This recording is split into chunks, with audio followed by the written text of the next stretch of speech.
Right. So other elements that I can also use when I'm creating questions is importing from the Google Forms or from the spreadsheet. Maybe I do have some other materials and maybe I do have some different elements that I have already created, that I have already made, and maybe I want to import this into the quiz.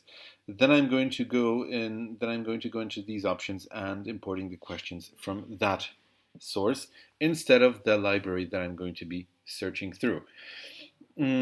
So that is pretty much it. And like I said, you can also change the points that are going to be allocated for the correct answer, because you might say that some of these questions are going to be more difficult than others.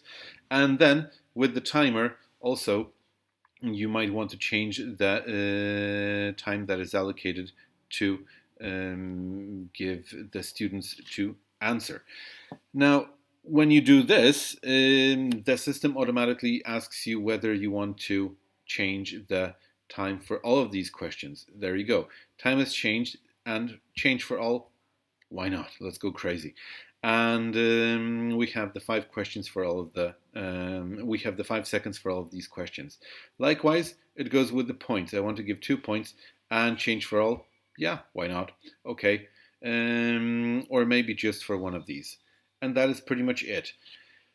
The final stages, the final elements that you want to do if you want to publish this quiz is, of course, press publish, and that is going to generate a different box. The name is, I'm not going to create something new.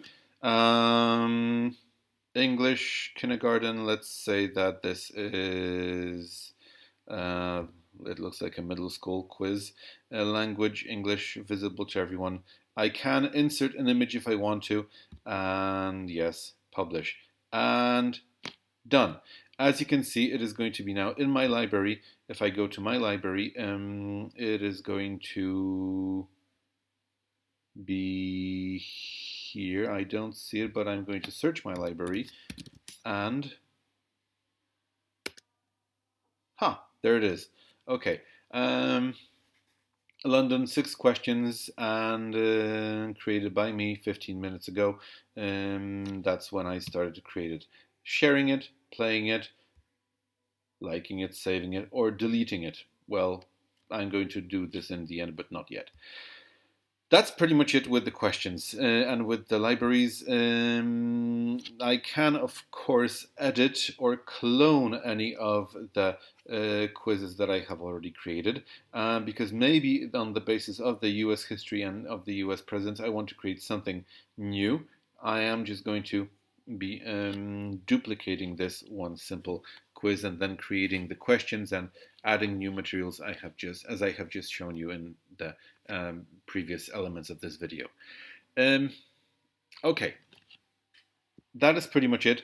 And now I guess it is time to go and look at the other end of this, so to reports and talking about this specifically.